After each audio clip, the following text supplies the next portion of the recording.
15 अगस्त हमारी आजादी का दिन, वो दिन जब प्रधानमंत्री लाल किले पर तिरंगा लहराकर देश को संबोधित करते हैं। और हमें याद आता है कि 78 साल पहले साल 1947 में हमने गुलामी की जंजीरों को तोड़ा था। हमने लोकतंत्र को चुना था जिसमें हर व्यक्ति का वोट बराबर होता है, चाहे कोई अमीर हो, गरीब हो, पढ़ा लिखा हो या फिर अनपढ़, चाहे वो राष्ट्रपति हो या फिर साधारण समझदूर, सबका वोट लोकतंत्र में एक जैसा माना जाता है। यानी वोट देने का अधिकार आजाद भारत की सबसे बड़ी ताकत है।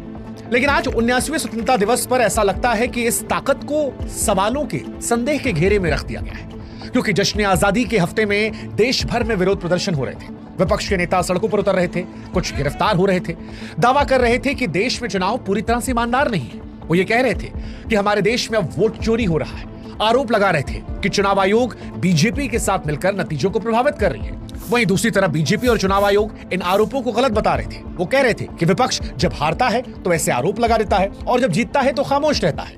लेकिन आज जश्न आजादी के मौके पर हमें लगा कि सत्ता पक्ष और विपक्ष से आगे बढ़कर देश के आम लोगों के लिए ये वीडियो बनाएं और ये सवाल पूछें कि क्या ये सिर्फ हार का बहाना था या वाकई में कुछ गड़बड़ है, क्योंकि आरोप तो बीजेपी भी विपक्ष में रहकर लगाती थी और अब कांग्रेस समेत बाकी दल ऐसा कर रहे हैं। सवाल आज ये भी पूछेंगे कि ईवीएम को क्या हैक किया जा सकता है, क्योंकि विपक्षी पार्टियां अक्सर चुनावों में ईवीएम को लेकर सवाल उठाती हैं। जनता के मन में भी ये शक पैदा होता है कि क्या वोट जो डाला गया वो सही जगह जा रहा है, क्या वोटर लिस्ट में सब कुछ ठीक है, या उसमें मरे हुए लोगों के नाम और गलत पते शामिल किए जाते हैं ताकि चुनाव को प्रभावित किया जा सके।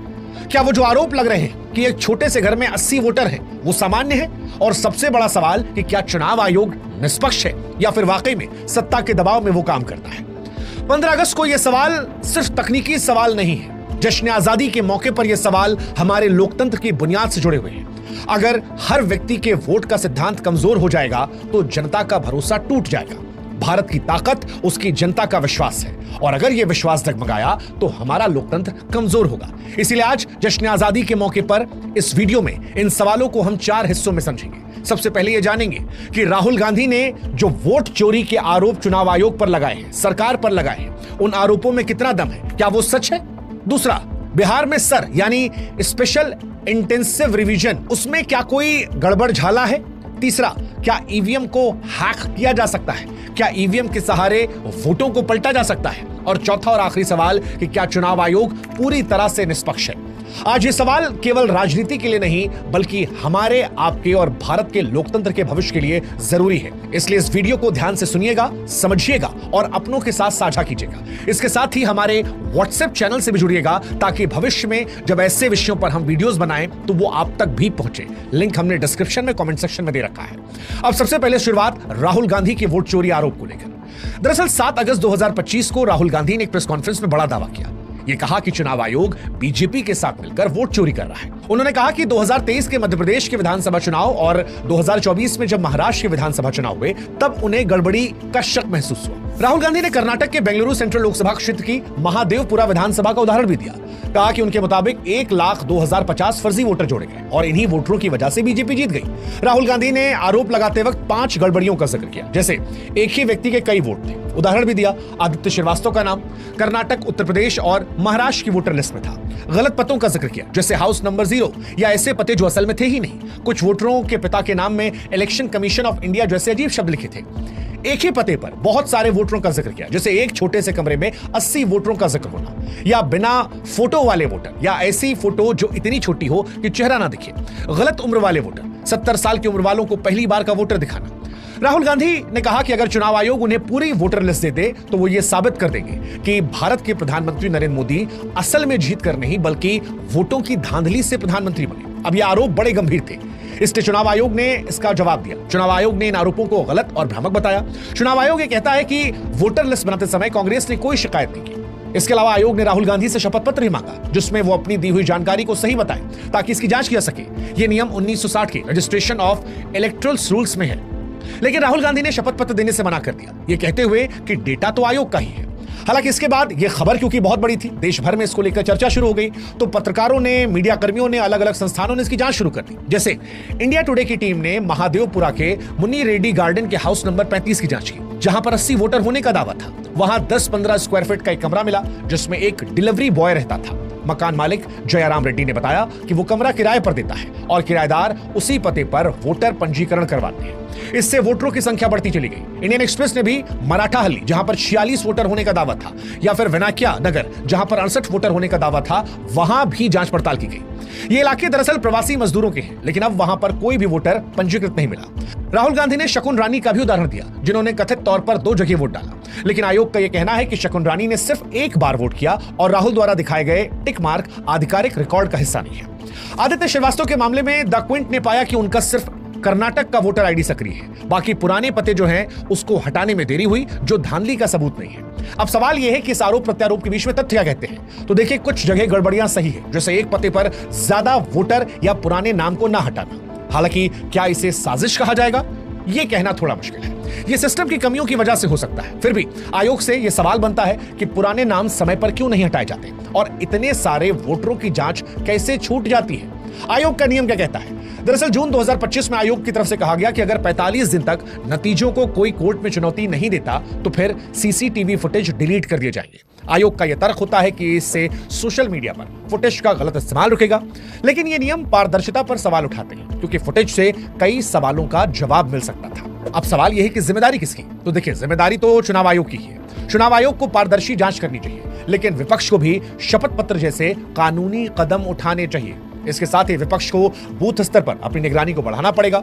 उदाहरण के तौर पर दिल्ली की चांदनी चौक विधानसभा में 129 बूथ है, लेकिन कांग्रेस और आम आदमी पार्टी का वहां पर एक भी एजेंट नहीं था, जबकि बीजेपी के लगभग 90 बूथों पर एजेंट थे। मेरठ में 2758 बूथों पर विपक्ष का एक भी एजेंट नहीं था।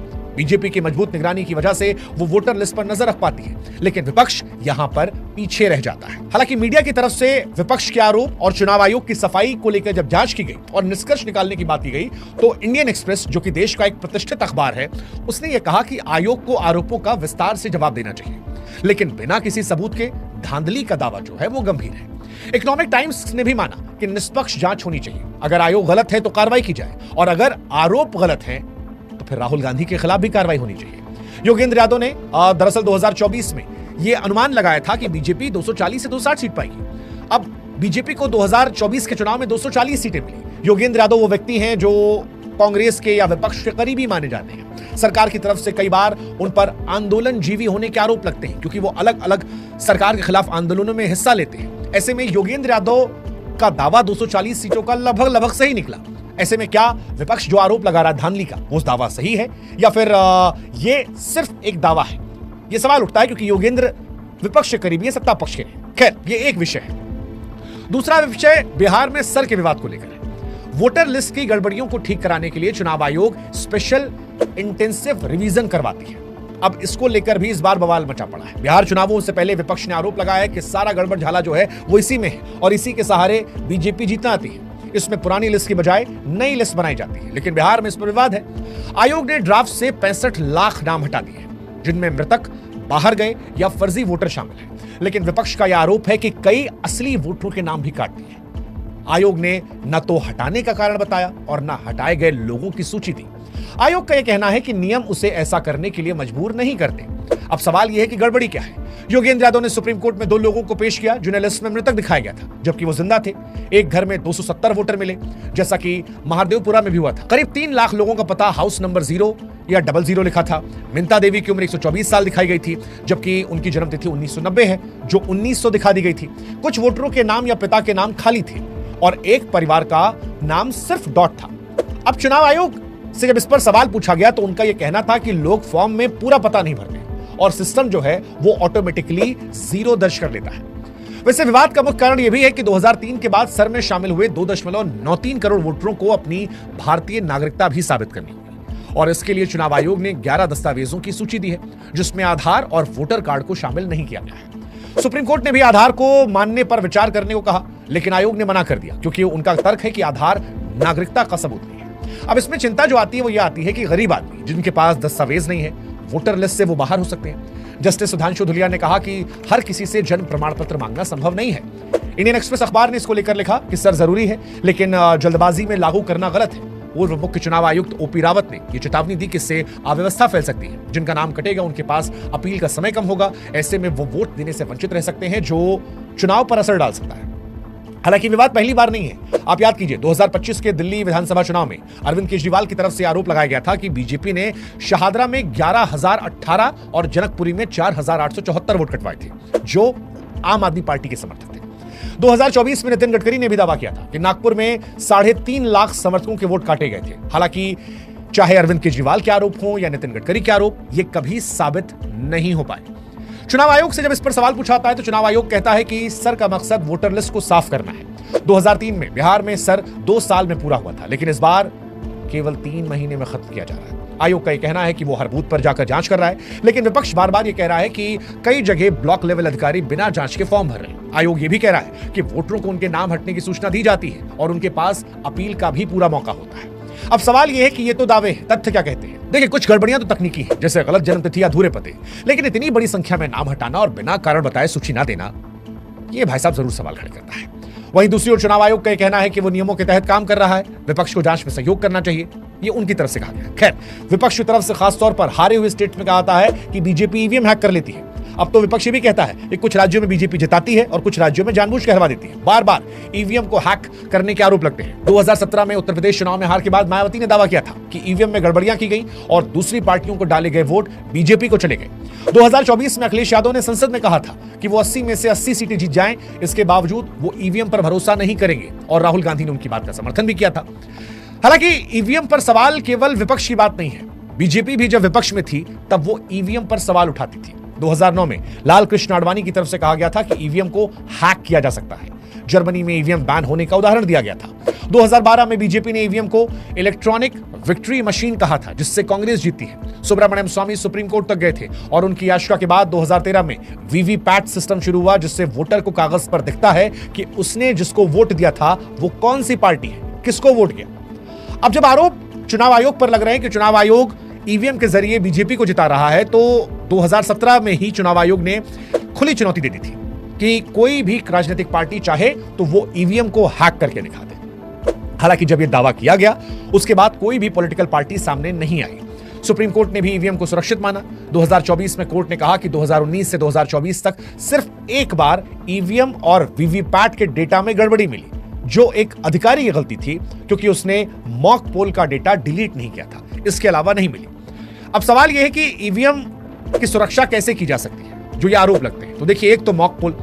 वोटिंग से पहले सभी राजनीतिक पार्टियों के एजेंट मौजूद रहते हैं और मशीन की जांच करते हैं कि वोट सही जगह जा रहा या नहीं जा रहा। अगर उस वक्त मॉक पोल में गड़बड़ी मिलती है तो फिर मशीन को बदला जा सकता है। दूसरा, वोटिंग की निगरानी।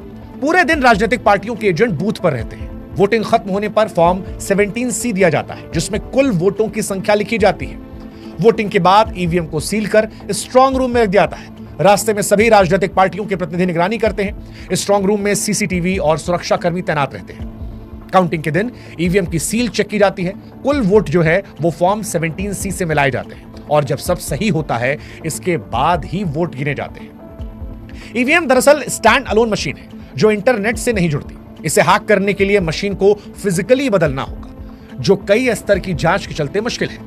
वीवीपैट से वोटर की पुष्टि मिलती है। इसी वजह से सुप्रीम कोर्ट ने 2024 में कहा था कि ईवीएम में छेड़छाड़ का कोई सबूत नहीं मिला। लेकिन विपक्ष का यह कहना है कि ईवीएम पर भरोसा तभी होगा जब 100% वीवीपैट पर्चियों की गिनती की जाएगी। अभी केवल 5% वीवीपैट प्रति विधानसभा की जांच होती है। विपक्ष का आरोप यह भी है कि कुछ ईवीएम में गड़बड़ी हो सकती है, जिसे बूथ स्तर पर पकड़ना मुश्किल है। हालांकि बीजेपी इसको लेकर यह कहती है कि ईवीएम पर सवाल उठाना हार का बहाना है। वो कहती है कि अगर ईवीएम हैक हो पाती तो 2004 और 2009 में कांग्रेस नहीं जीत पाती। बीजेपी ये भी कह रही है कि विपक्ष को बूथ स्तर पर एजेंट रखने चाहिए ताकि गड़बड़ियों को पकड़ा जा सके। अब सवाल यह है कि आरोप प्रत्यारोप के बीच में तथ्य क्या कहते हैं। तो देखिए, तकनीकी विशेषज्ञ और कोर्ट के मुताबिक ईवीएम को हैक करना लगभग असंभव है, लेकिन विपक्ष की मांग है कि वीवीपैट की पूरी गिनती की जाए, इससे पारदर्शिता बढ़ेगी। दूसरी तरफ चुनाव आयोग का कहना है कि मौजूदा सिस्टम मजबूत है और गड़बड़ियों के ज्यादातर मामले तकनीकी त्रुटियों की वजह से आते हैं। अब सवाल यह है कि इस पर प्रतिष्ठित मीडिया संस्थानों की राय क्या है। देखिए, द हिंदू की तरफ से लिखा गया था कि ईवीएम पर सवाल उठाना स्वाभाविक है, लेकिन बिना सबूत के हैकिंग का दावा जो है वो भी सरासर गलत है। इकोनॉमिक टाइम्स ने सुझाव दिया था कि आयोग को वीवीपैट की गिनती को बढ़ाना चाहिए ताकि विपक्ष का जो शक है वो दूर हो जाए। अब शक दरअसल चुनाव आयोग को लेकर है। शक विपक्ष जता रहा है कि चुनाव आयोग क्या पूरी तरह निष्पक्ष है या चुनाव आयोग जो है वो सत्ताधारी दल के फेवर में, बीजेपी के फेवर में मौजूदा विपक्षी आरोप लगाता है। वैसे आपको बता दें कि आजाद भारत में चुनाव आयोग पर अक्सर सत्ताधारी दल के पक्ष में काम करने का आरोप लगता है। विपक्ष का यह कहना है कि चुनाव की तारीखें बीजेपी को फायदा पहुंचाने के लिए की जाती है। 2021 में उदाहरण के तौर पर पश्चिम बंगाल में 8 चरणों में वोटिंग हुई और एक जिले में अलग अलग दिन वोट डाले गए। उस वक्त भी ममता बनर्जी ने कहा था कि ये बीजेपी नेताओं को प्रचार का समय देने के लिए था। 2024 में हरियाणा और महाराष्ट्र में अलग अलग विधानसभा हुई जो पहले एक साथ होते थे। हरियाणा में 1 अक्टूबर की वोटिंग को बीजेपी के अनुरोध पर 5 अक्टूबर कर दिया गया। विपक्ष कह रहा है कि यह सब कुछ इसलिए होता है ताकि बीजेपी को इससे लाभ मिल सके। हालांकि चुनाव आयोग से जब ये सवाल पूछे जाते हैं तो उनका यह कहना है कि तारीखें सुरक्षा और त्योहारों को ध्यान में रखकर की जाती है। हरियाणा की तारीख बिश्नोई समाज के त्योहार की वजह से बदली गई, जिसमें लोग राजस्थान जाते हैं। महाराष्ट्र और हरियाणा के चुनाव अलग अलग इसलिए हुए क्योंकि जम्मू कश्मीर में भी चुनाव थे और वहां ज्यादा सुरक्षाकर्मी चाहिए थे। कई चरणों में वोटिंग हिंसा रोकने के लिए की जाती है ताकि केंद्रीय बल ठीक तरीके से तैनात हो सके। लेकिन एक सवाल यह भी आता है कि आचार संहिता के मुद्दे पर चुनाव आयोग पर सवाल खड़े होते हैं कि बड़े नेताओं पर कार्रवाई नहीं होती, छोटे नेताओं पर जाती है। उदाहरण के तौर पर 2019 में प्रधानमंत्री नरेंद्र मोदी पर आचार संहिता उल्लंघन की 5 शिकायतें थी, लेकिन आयोग ने उसे खारिज कर दिया। 2024 में भी मोदी पर धर्म के आधार पर वोट मांगने का आरोप लगा, लेकिन आयोग ने सीधे नोटिस देने की बजाय बीजेपी अध्यक्ष जेपी नड्डा को नोटिस भेजा। राहुल गांधी के मामले में भी यही हुआ था। पहले नियम था कि नेता को सीधे नोटिस जाता था, लेकिन 2024 के बाद इसे बदल दिया गया।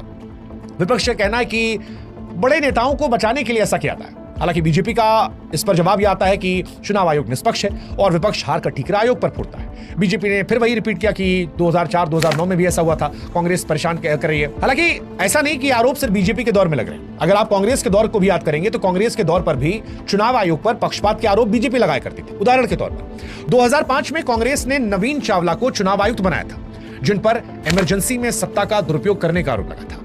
बीजेपी ने उनके खिलाफ राष्ट्रपति को पत्र लिखा और मुख्य चुनाव आयुक्त एन गोपाल स्वामी से उन्हें हटाने की सिफारिश की, लेकिन उस वक्त कानून मंत्रालय ने कहा कि आरोप साबित है नहीं और चावला बाद में मुख्य चुनाव आयुक्त बन गए। अब ये बात बताती है कि दोनों तरफ से, बीजेपी हो जब सत्ता में या कांग्रेस जब सत्ता में हो, दोनों पर चुनाव आयोग को अपनी सहूलियत के हिसाब से इस्तेमाल करने या आरोप लगाने, सवाल खड़े करने का रिकॉर्ड रहा है। लेकिन इन सब के बीच में एक सच हम भी आपसे कहना चाहेंगे और वो सच ये है कि चुनाव आयोग पर आरोप भले ही लगते रहे, लेकिन ये भी सच है कि चुनाव आयोग की उपलब्धियां भी बहुत सारी हैं।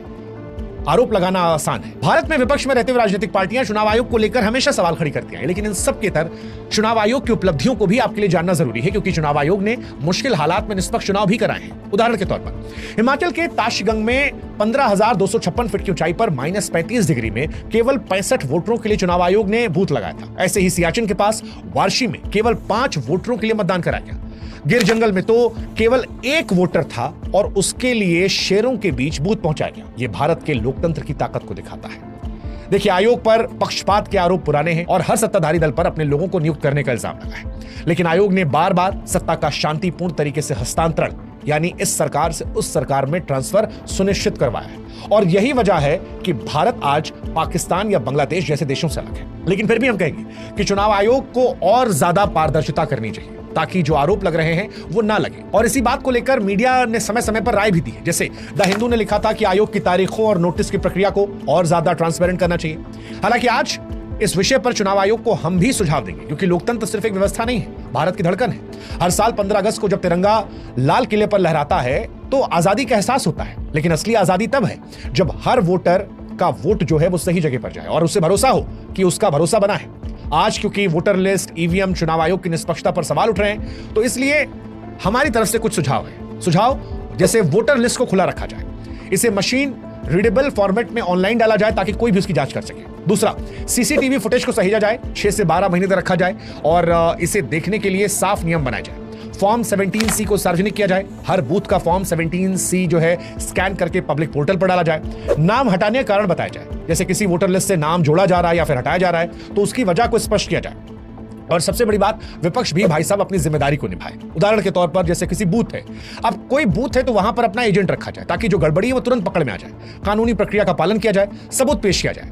सत्ता पक्ष को भी पारदर्शिता का समर्थन करना चाहिए ताकि जनता का भरोसा बना रहे, क्योंकि 15 अगस्त सिर्फ झंडा फहराने का दिन नहीं है, ये उस सपने को जीवित रखने का दिन है जो हमारे स्वतंत्रता सेनानियों ने देखा था। एक ऐसा भारत जहां हर आवाज मायने रखी जाए, हर वोट गिना जाए, और इसीलिए हम कह रहे हैं कि हिमाचल में 15,256 फीट की ऊंचाई पर जो बूथ बनाया गया, सियाचिन में जो 5 वोटरों के लिए बूथ बनाया गया, या गिर के जंगल में जो एक मात्र वोटर के लिए शेरों के बीच बूथ बनाया गया, वो केवल कहानियां नहीं है। यही भारत के लोकतंत्र की सच्ची ताकत है। यही ताकत तब और चमकेगी जब हम सब, आप, हम, सरकार, विपक्ष और चुनाव आयोग मिलकर इसे और मजबूत करेंगे। इसलिए आइए इस स्वतंत्रता दिवस पर एक संकल्प लिया जाए कि सिर्फ सवाल नहीं उठाए जाएंगे, जवाब भी ढूंढा जाएगा। हम सिर्फ शिकायतें नहीं करेंगे बल्कि समाधान भी करेंगे, और सोच समझकर पार्टी का समर्थन नहीं करेंगे। यह सोचकर नहीं मान लेंगे कि चुनाव आयोग सही है या गलत है क्योंकि हमारी पार्टी का कोई नेता कह रहा है। हम भी उसको वेरीफाई करेंगे, और इसीलिए आपको इतना सारा जानकारी जो है वो आज हमने दिया है। हमारा वोट, हमारी ताकत, हमारा हक, ये भारत की ताकत है।